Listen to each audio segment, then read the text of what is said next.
Good afternoon. जैसे कि आपको पता है हमारा चैप्टर चल रहा है भूमि विकास बैंक या भूमि बंधक बैंक। इसका अर्थ, इसके प्रकार, क्या क्या इसकी स्थिति है वर्तमान में और इसकी क्या क्या और किस प्रकार की विशेषताएं हैं, ये सब हम आपको पिछली वीडियो में बता चुके हैं। अब हम आपको भूमि विकास बैंकों के दोष या धीमी प्रगति के कारणों के बारे में बताएंगे। ठीक है, क्वेश्चन आप ऐसे ही हो जाएगा आपका, भूमि विकास बैंकों के दोष या धीमी प्रगति के कारण बताइए, या भूमि विकास बैंकों का किन कारणों की वजह से विकास नहीं हो पा रहा है। पहला हम लेंगे, पहला है हमारा पूंजी की कमी। पूंजी की कमी, प्राथमिक व केंद्रीय भूमि विकास के पास पूंजी बैंकों की कमी है। इस कारण ये किसानों की धन संबंधी आवश्यकताओं को पूरा करने में असमर्थ हैं। नेक्स्ट आएगा ऊंची ब्याज दर। इन बैंकों द्वारा दिए गए ऋण की ब्याज दर 10% है, जो किसी भी किसान के लिए निश्चित ही अधिक है। नेक्स्ट आएगा नियमों का कठोर होना।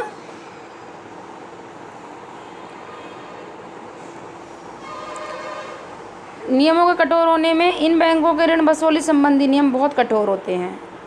पुराने ऋण का भुगतान न करने की दशा में नया ऋण इन्हें नहीं मिलता है।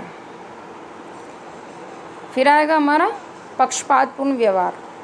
कभी कभी ज़रूरतमंद किसानों की अपेक्षा कर बैंक कर्मचारी अपने मित्रों और अपने रिश्तेदारों या संबंधियों को ही ऋण दिला देते हैं। फिर आएगा हमारा विशेषज्ञों का अभाव। इन बैंकों के पास ऐसे विशेषज्ञों का अभाव रहता है जो भूमि का सही मूल्यांकन नहीं कर सकते और ना ही ये बताते हैं कि मूल्यांकन संबंधी क्या क्या हमारे कानून हैं। ठीक है, फिर आएगा हमारा समय पर ऋणों की वापसी नहीं होना। एक दोष इसका ये भी है कि इन बैंकों द्वारा जो ऋण लिए जाते हैं वे समय पर वापस नहीं हो पाते हैं, क्योंकि इसका एकमात्र कारण है कृषक यानी कि जो किसान हैं वो हमारे गरीब हैं, अनेक बार ऋण में डूब जाते हैं और बैंक की आर्थिक दशा को कमज़ोर कर देते हैं। फिर हम करेंगे ऋण का उपभोग कार्यों में होना। ये बैंक पुराने ऋण का भुगतान करने के लिए भी ऋण देते हैं, लेकिन उस ऋण का प्रयोग क्या होता है, जो किसान लोग हैं वो शादी विवाह के मौके पर कर लेते हैं, अतः उपभोग कार्यों में ऋण का प्रयोग किया जाता है।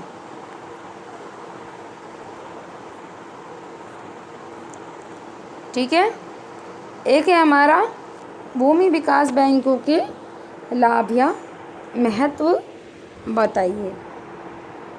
क्वेश्चन ऐसे हो जाएगा, भूमि विकास बैंकों के लाभ निम्न। पहला है हमारा दीर्घकालीन ऋणों की प्राप्ति।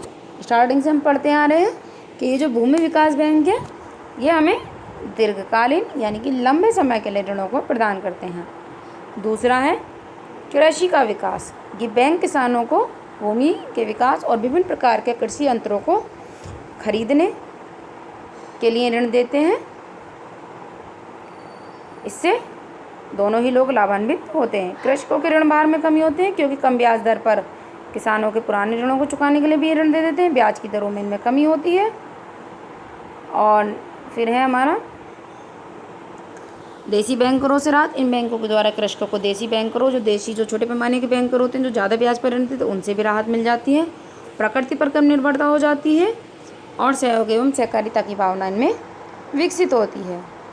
ठीक है, 2 क्वेश्चन देखे आपने। पहले आप करेंगे भूमि विकास बैंकों के लाभ या महत्व बताइए। उसके बाद आप करेंगे भूमि विकास बैंकों के क्या क्या दोष रहे हैं, या भूमि विकास बैंकों का विकास क्यों नहीं हो पा रहा, या भूमि विकास बैंकों की जो प्रगति है वो धीमी क्यों है, उसके क्या क्या कारण हैं, इन सभी को आपको बताना है। ठीक है, इस तरह हमारा ये पूरा चैप्टर भूमि विकास बैंक या भूमि बंधक विकास बैंक ये ख़त्म होता है। धन्यवाद।